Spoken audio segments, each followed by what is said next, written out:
ringi joonistamise kohustus on endiselt alles. Ringjoon, Ivan Tšerevitši hall hunt sobib joonlauaks küll, täpselt sobib. Oletame, et see on keskel. See on siis ringjoone keskpunkt teil siin.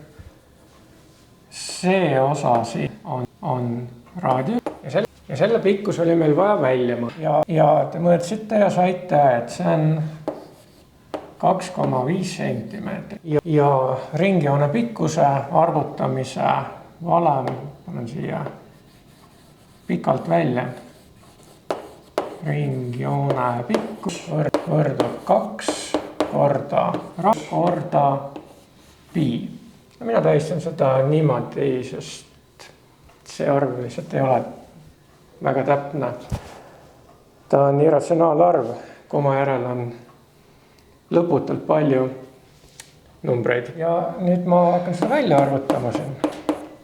2 korda 2,5 sentimeetrit korda pi. Ja tulemuseks on 2 korda 2,5 on. 2 korda 2,5 on kui palju? 2,5 pluss 2,5. Teil on paberi peal, kellel on välja arvutatud juba, kellel ei ole. Sest diameeter on 2 raadiost. Ja selle sa mõõtsid välja, mis sa said? 5. See on siis 5 piid sentimeetrit, kui olla täpne. Aga teil oli siin, Mirta, sa kasutasid ligikaudset väärtust, annes siis, et pi on 3,14. Mis ta ei ole tegelikult, aga oletame, et on ligikaudne, sest ta läheb edasi. 3,1415 ja ma ei mäleta, mis sealt veel edasi läks. Lõputult palju neid numbreid on seal. Et see on hästi ligikaudne. Vahel võetakse isegi pi 3, kui sa tahad kiiresti arvutusi teha.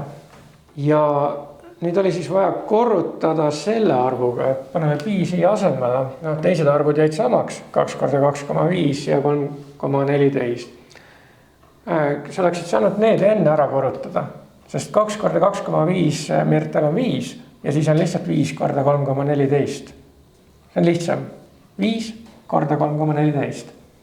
Aga sa tegid seda keerulisemat varianti ja teeme selle siin tahvli peal pikalt läbi, sest et seal oli seal üks probleem. Järjest, pane nüüd tähele. Võtame selle esimese, selle 5 ette, hakkame sellega läbi korrutama. Teise värviga seda.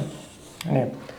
Kõigepealt 5 korda 4 on 20. Oota, kus sa selle 8 said? Sa enne korrutasid selle, sul oli 6,28, okei, ja ma teen sellega praegu. Nii.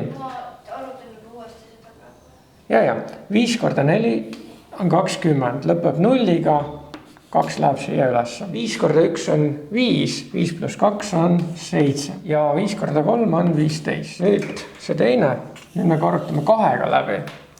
2 korda 4 on 8, 2 korda 1 on 2, 2 korda 3 on 6. Ja nüüd liidame kokku 0, 7 pluss 8 on 15.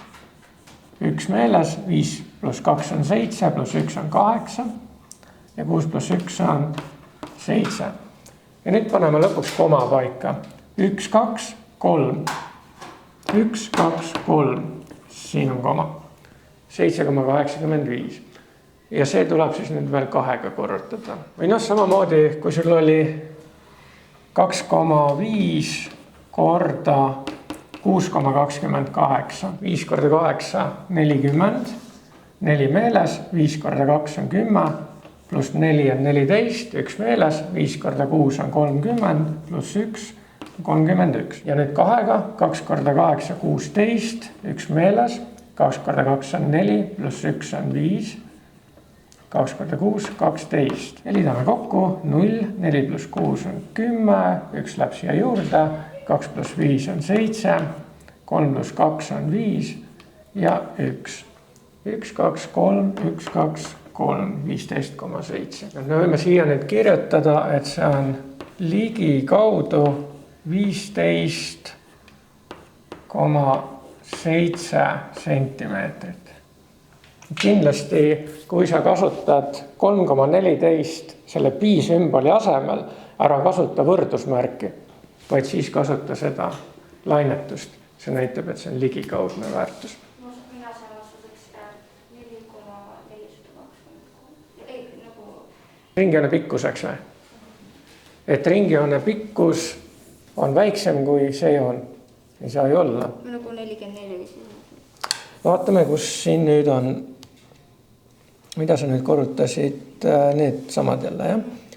Nii, 5 korda 2 on 40, 5 korda 8 on 40, 4 meeles, aga sul on 2 siin või? Ja kõigepealt 5 korda 8 on 40, siia tuleb siis 4. See tehe on mul tahvlil ka, see parempoolne. Ja korda veel see raadiuse pikkus, see 2,5. Mis sa said ka õige vastus, aga nüüd on siis veel pindala vaja arvutada. Pindala jaoks on teine valem. No kes mäletab pindala valemit, kirjutan selle siia välja.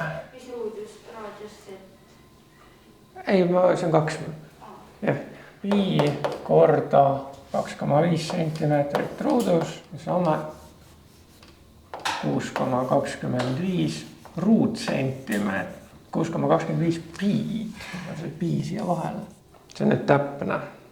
Ja kui sa ligikaudse tahad, siis sa korrutad veel 6,25 ja näiteks 3,14, siis sa saad mingi umbes üle 20 kanti midagi. 6 korda 3 on 18 ja siin on natuke suuremad arvud, umbes 20 ruutsentimeetrit peab siia ära mahtuma. Ja nüüd sul on vaja arvutustehe ära teha. Korrutab need 3 arvu.